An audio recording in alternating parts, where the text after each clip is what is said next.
आज राष्ट्रवादी काँग्रेस पक्ष प्रदेश कार्यालयामध्ये दादांच्या अस्थी या ठिकाणी आणल्या होत्या।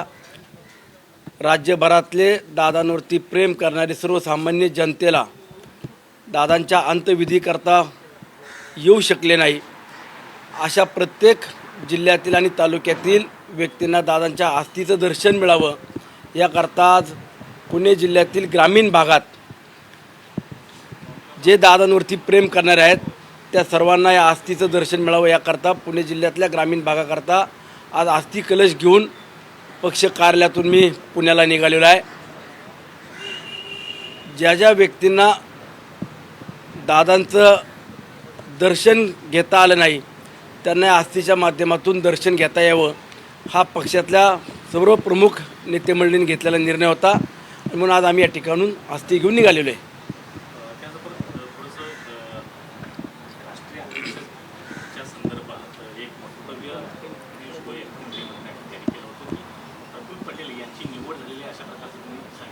हे बघा, मी मागच्या 2 दिवसापासून प्रत्येक पत्रकार बांधवांना किंवा प्रिंट मीडिया असेल, तुमचा डिजिटल मीडिया असेल, या सगळ्यांसमोर आमच्या राष्ट्रवादी काँग्रेस पक्षाची भूमिका काय असली पाहिजे आणि दादांच्या पश्चात इथून पुढच्या काळामध्ये राष्ट्रवादी काँग्रेस पक्ष एक संघ राहण्याकरता जे काही निर्णय घ्यावे लागत आहेत हे आम्ही सातत्यानं सांगत आलो।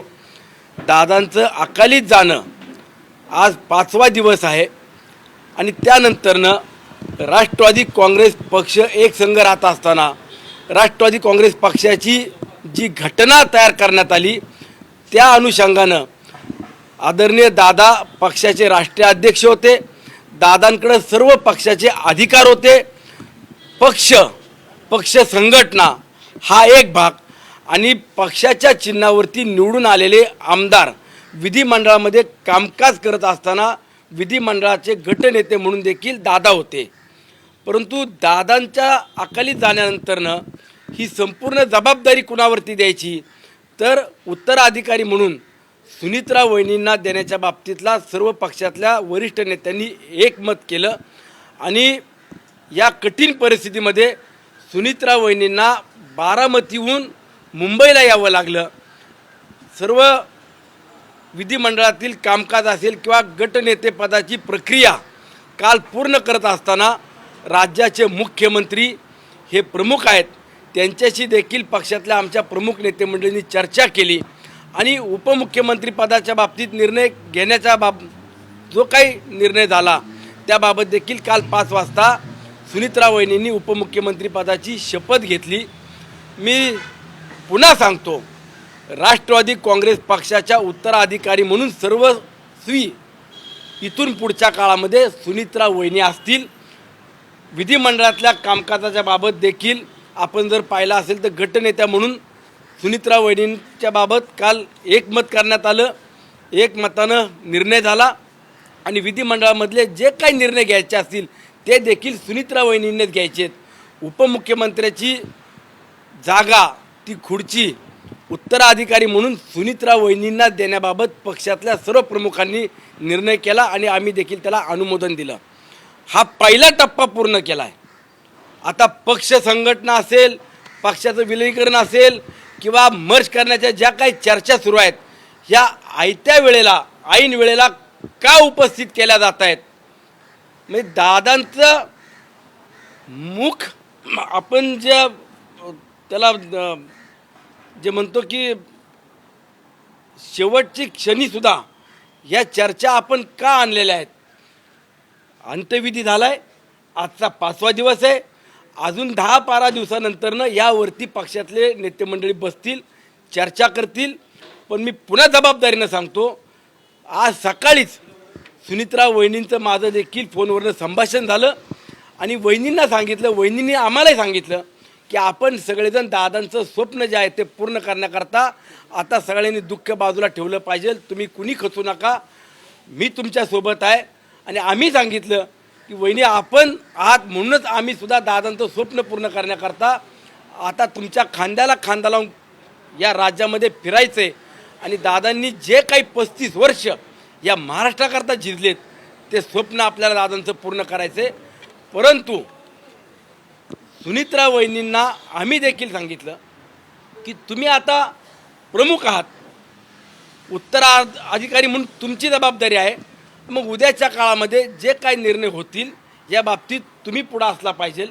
त्यांनी सांगितलं आपले 12-15 दिवस हे सगळे विधीचे संपू दे, त्यानंतरनं पक्षातल्या सगळ्या प्रमुखांना तुम्हा सर्व आमदारांना एकत्रितपणानं बोलून आपण पुढचे चर्चा काय असतील किंवा कशा पद्धतीनं आपल्याला पक्षाच्या बाबतीत निर्णय घ्यायचे हे आपण घेऊ. त्यामुळं जे कोणी आमच्या पक्षात नसलेले मंडळी, पक्षाचं राष्ट्रीय अध्यक्ष कोण असणार आहे हा ठरवण्याचा अधिकार इतर कुणालाही नाही. उद्याच्या काळामध्ये सर्वस्वी अधिकार पक्षाचा राष्ट्रीय अध्यक्ष कोण असेल, पक्षाच्या जबाबदाऱ्या घेत असताना कुणाला कुठल्या भागातली विभागातली जबाबदारी दिली पाहिजे, विधिमंडळाचं कामकाज करत असताना कुणाला विधिमंडळामध्ये मंत्रिमंडळामध्ये समाविष्ट करायचे, कुणाला वेगळ्या जबाबदाऱ्या द्यायच्यात, हा सर्वस्वी अधिकार हा सुनित्रा वहिनी अजितदादा पवारांचाच असेल. त्यामध्ये कुठल्याही व्यक्तीनं कुठलंही स्टेटमेंट केलं तर त्याला कुठल्याही प्रकारे दुजोरा देऊ नका, त्याला महत्त्व देऊ नका. मी पुन्हा सांगतो, 10-12 दिवसानंतर सुनित्रा वहिनी ज्या वेळेला प्रसारमाध्यमांना बोलवून त्यांची भूमिका स्पष्ट करतील तीच भूमिका जाहीर असेल किंवा ती भूमिका योग्य असेल. तुम्ही ज्या मावळ भागातून निवडणूक लढवता तिथे खरं तर भाजपच तुमचा मित्रपक्ष हा विरोधात आहे आणि तुमचा आता नेता गेलेला आहे. तर किती तुम्हाला ह्याचं सगळं म्हणजे किती खच्चीकरण झालं? हे बघा, शेवटी आता दादा गेल्यानंतरनं प्रत्येकाला पोरकं वाटतंच आज, किंवा जो आधार असतो आपण काही प्लॅनिंग करून राजकारणात सुद्धा काम करत असतो, जनतेला आश्वासनं देत असतो. परंतु ठीक आहे, आज नियतीनं घाला घातला आणि त्यातून फक्त पुणे जिल्हा किंवा मावळ नाही तर महाराष्ट्राचीच हानी झालेली आहे, मोठी पोकळी निर्माण झालेली आहे. आणि त्यामध्ये स्वतः मुख्यमंत्री महोदय देखील राष्ट्रवादी काँग्रेस पक्षाला बरोबर घेऊन राष्ट्रवादी काँग्रेस पक्षाचे नेते मंडळी जो निर्णय घेत आहेत त्याला देखील अनुमोदन देत आहेत, त्याचं त्यांना देखील समर्थन करतात किंवा त्यांच्या मागं उभे आहेत. कालच्याच सगळ्या प्रक्रियेतनं आपण पाहिलं असेल.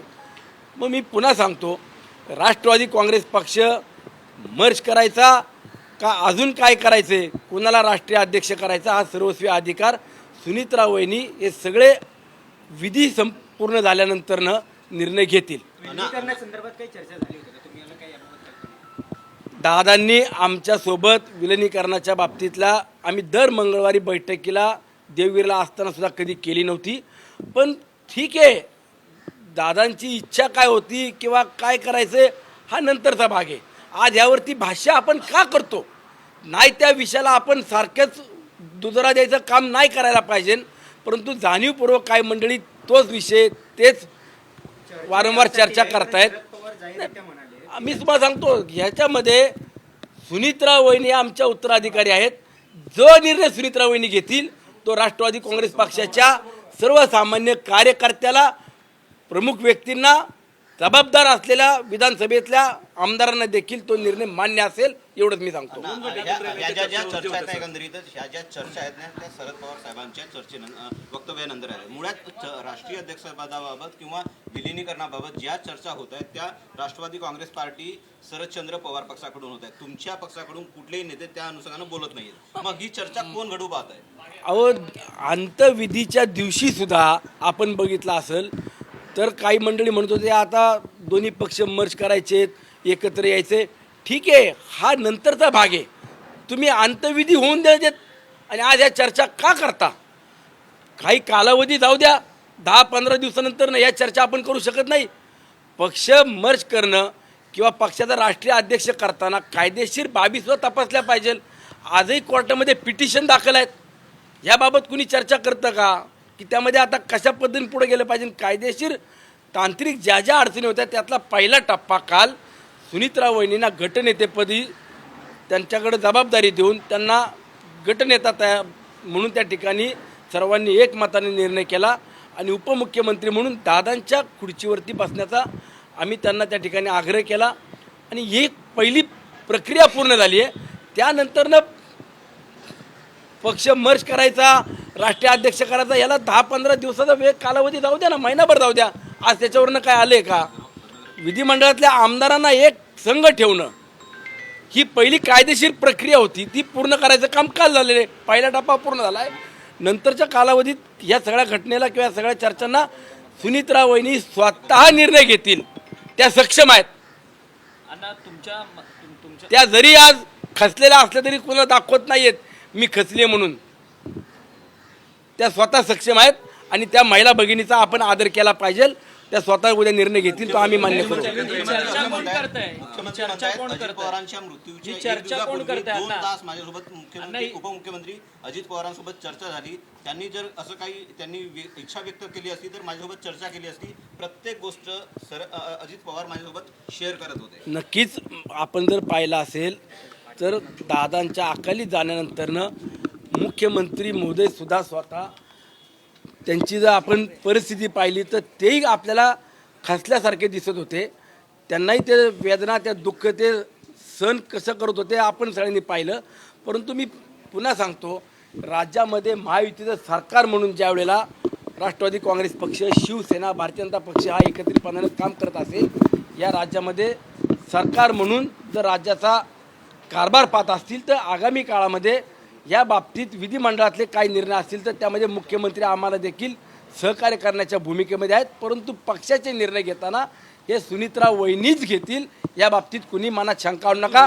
कुणी स्टेटमेंट केले आमच्या पक्षातले करोत किंवा इतर पक्षातले ज्यांना आमच्या पक्षाचे सदस्य नाही आहेत, आमच्या पक्षाचे त्यांनी कधी आजपर्यंत पायरी चढली नाही, असे लोक जर आमच्या पक्षाचे राष्ट्रीय अध्यक्ष ठरवत असतील ते जाणीवपूर्वक राजकारण ह्या काळात तरी कुणी करू नये. शेळके साहेब, शशिकांत शिंदे यांनी अजित पवारांची शपथ घेत सांगितले की 12 तारखेला विलिनीकरण होणार होतं. आणि जयंत पाटील म्हणतात की 4 वेळा माझ्या इथे दादा आले, चर्चा करून गेले, जेवून गेले.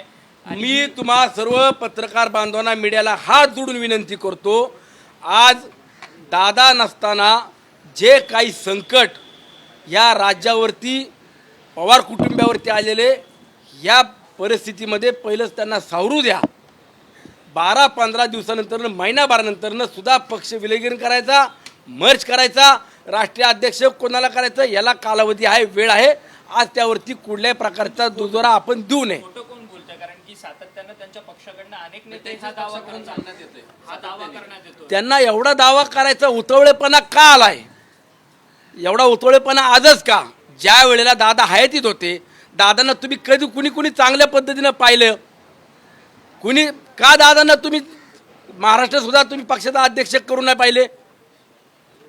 मुख्यमंत्री म्हणून दादांचं स्वप्न तुम्ही पूर्ण करण्याकरता का नाही एकवटले? ठीक आहे, आज मला त्याच्यात जाऊ नका, माझी विनंती आहे तुम्हाला. या सगळ्या प्रक्रियेत किंवा या घटनेत आज तुम्ही दुःखामध्ये हे राजकीय विषय कुणी आणू नये. फक्त जी टेक्निकली कायदेशीर अडचण होती ती पहिल्या टप्प्यातली पूर्ण केली आहे. उद्याच्या काळामध्ये नंतरनं या सगळ्या प्रक्रियेवरती पक्षातले प्रमुख नेते बसतील. आणि मी पुन्हा सांगतो, हे सर्वस्वी अधिकार आमच्या सुनीत्रा वहिनींना आहेत. त्यांना जो निर्णय घ्यायचा आहे तो निर्णय घेतील आणि त्या निर्णयाला आम्ही त्यांचं समर्थन करू, त्यांच्या मागे उभं राहू. आज पुणे जिल्ह्यातले पिंपरी चिंचवडचे अध्यक्ष ते पिंपरी चिंचवड शहरामध्ये कलश घेऊन जातील, पुणे जिल्ह्याचे अध्यक्ष पुणे शहराचा कलश घेऊन जातील आणि ग्रामीणचे 3 अध्यक्ष आहेत.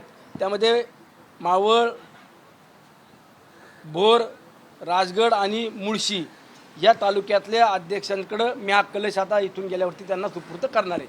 अण्णा, तुमच्या मतदारसंघामध्ये खरं तर अजित पवारांच्या निधनाच्या दिवशी एक पार्टी, मटन पार्टी किंवा पेढे वाटण्यात आले, असा हा सगळा किळसवाना प्रकार काही नेत्यांकडनं करण्यात आला. काय ही सगळी संपूर्ण माहिती आहे? आता शेवटी आपण राजकारण करायचं का आपण संवेदनशीलपणानं पाहून एखाद्या या घटनेकडं आपण सगळ्यांनी एक संघ होऊन काम करायचं, हा सर्वस्वी अधिकार प्रत्येक व्यक्तीला दिलेला आहे, संविधानानं दिलेला आहे. परंतु ठीक आहे, कोणाला पार्ट्या करायच्यात करोत. आम्हाला या बाबतीत बोलण्यापेक्षा जनता त्यांना त्यांची जागा दाखवून देईल. राज्याचा उपमुख्यमंत्र्यांचा एवढा विमान अपघातात मृत्यू होतोय आणि त्याच दिवशी मित्र पक्षाकडनं भाजपच्या काही स्थानिक नेत्यांकडनं अशा पद्धतीचं हे आयोजन करण्यात आलं, किती योग्य आहे? नाही, भारतीय जनता पक्षाचे प्रमुख नेते आदरणीय फडणवीस साहेब आहेत, प्रदेशाध्यक्ष रवींद्र चव्हाण साहेब आहेत. हे संवेदनशील आहेत. आपण पाहिलं असेल, आजच मला वाटतं स्टेटमेंट मुख्यमंत्री मोदयांनी केलं की दादांच्या निधनामुळे मी जिल्हा परिषद पंचायत समितीला कुठल्याच प्रचाराला जाणार नाही. मग खाली कार्यकर्त्यांनी सुद्धा तेवढी संवेदनशीलता दाखवली पाहिजे. परंतु या असे उतावळेपणा करून काय मिळवणार आहेत ते त्यांनी त्यांचं लकला भासव. परंतु तुमचा प्रचार जिल्हा परिषदेच्या निवडणुकीकरता सुरू राहणार की तुम्ही कशा नाही, पद्धतीने प्रचार करणार? आम्ही कुठेही प्रचार करायला जाणार नाही. मी व्यक्तिगत सांगतो, माझ्या मावळ तालुक्यात 15-20 वर्षात जी कामं होऊ शकली नाही ती अवघ्या 5-6 वर्षात आदरणीय दादांनी करून दाखवली. दादांच्या प्रती माझ्या मावळच्या जनतेच्या मनात श्रद्धा आहे, प्रेम आहे, आपुलकी आहे.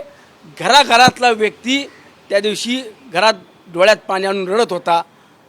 काही लोकांनी तर चूलसुद्धा पेटवली नाही. मग एवढे संवेदनशील माझ्या मावळची जनता आहे. त्यामुळं मला माझ्या मावळ तालुक्यात प्रचार करण्याची आवश्यकता नाही. माझ्या मावळ तालुक्यातली जनता प्रामाणिक आहे, इमानदार आहे आणि ते तुम्हाला येणाऱ्या 9 तारखेला देखील दिसेल. एबीपी माझा, उघडा डोळे बघा नीट.